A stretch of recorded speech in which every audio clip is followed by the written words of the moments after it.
कहानी सोने की ईंट और बीरबल की न्याय। दरबार की शुरुआत। एक दिन अकबर का दरबार चल रहा था। सभी दरबारी अपनी अपनी कुर्सियों पर बैठे थे। तभी दरबार के द्वार पर एक गरीब किसान दौड़ता हुआ आया। उसके चेहरे पर चिंता और निराशा साफ झलक रही थी। उसने झुककर अकबर को सलाम किया और कहा, जहांपनाह, मेरी मदद कीजिए। मेरी पूरी जिंदगी की कमाई लुट गई। मेरी सोने की ईंट चोरी हो गई है। अकबर ने पूछा, सोने की ईंट? तुम जैसा गरीब किसान सोने की ईंट कहाँ से लाया? किसान ने आंसू पोंछते हुए कहा, जहांपनाह, मैंने अपनी पूरी जिंदगी कड़ी मेहनत की। अपनी जमीन बेची, गायें बेचीं और धीरे धीरे पैसे इकट्ठा करके एक सोने की ईंट खरीदी थी। वह ईंट मैंने अपने पड़ोसी के पास अमानत के रूप में रख दी थी। लेकिन अब वह कहता है कि मैंने उसे कोई ईंट दी ही नहीं। मैं बर्बाद हो गया हूं। शक के घेरे में पड़ोसी। अकबर ने सैनिकों को आदेश दिया, उस पड़ोसी को तुरंत दरबार में लाया जाए। कुछ ही देर में पड़ोसी दरबार में हाजिर हुआ। वह दिखने में साधारण और चालाक लग रहा था। अकबर ने उससे पूछा, क्या यह सच है कि किसान ने अपनी सोने की ईंट तुम्हारे पास रखी थी? पड़ोसी बोला, जहांपनाह, यह झूठ है।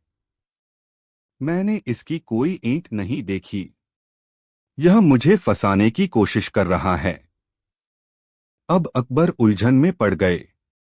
उन्होंने दरबार में सभी से पूछा, क्या कोई ऐसा है जो इस बात का सबूत दे सके कि ईंट सच में किसान की थी? लेकिन कोई गवाह नहीं था। बीरबल की एंट्री। अब अकबर ने बीरबल की ओर देखा और कहा, बीरबल, तुम ही इस मामले का हल निकाल सकते हो। तुम्हारी बुद्धिमानी के किस्से दूर दूर तक मशहूर हैं। बताओ, हम इस मामले में क्या करें? बीरबल मुस्कुराए और बोले, जहांपनाह, इस मामले को सुलझाने के लिए मुझे थोड़ा समय चाहिए। मैं एक योजना बनाऊंगा जिससे सच सामने आ सके। अकबर ने सहमति दी। पहला कदम, पेड़ का फैसला।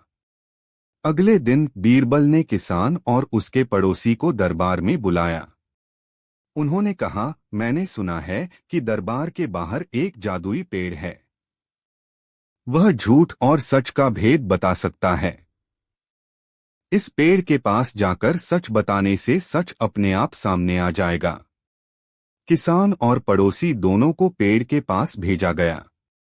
बीरबल ने कहा, पेड़ के पास जाकर तुम दोनों सच बोलना।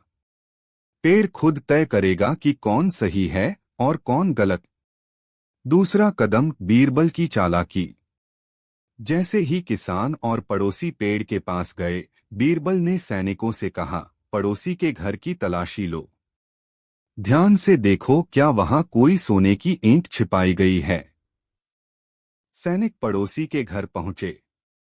घर का कोना कोना छान मारा। आखिरकार एक संदूक के नीचे एक कपड़े में लिपटी सोने की ईंट मिल गई। सच का पर्दाफाश। उसी समय किसान और पड़ोसी पेड़ के पास से लौटे।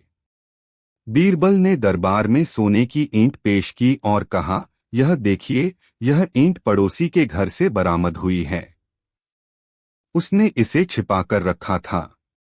अकबर ने पूछा, लेकिन बीरबल, यह तो पेड़ ने कुछ नहीं बताया। तुमने यह कैसे साबित किया? बीरबल ने मुस्कुराते हुए जवाब दिया, जहांपनाह, पेड़ का काम सिर्फ डर पैदा करना था। पड़ोसी को लगा कि पेड़ उसकी पोल खोल देगा, इसलिए उसने ईंट को सुरक्षित रखने के लिए अपने घर में छिपा दिया। सच कभी छिपता नहीं है। अंतिम फैसला। अकबर ने किसान को उसकी ईंट वापस दिलवाई और पड़ोसी को कड़ी सजा दी।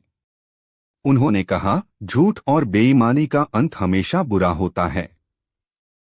हमारे दरबार में न्याय के लिए बीरबल जैसा चतुर और बुद्धिमान मंत्री है। सीख।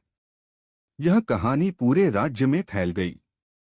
हर कोई समझ गया कि सच्चाई को छिपाना असंभव है और चतुराई से हर समस्या का समाधान निकाला जा सकता है।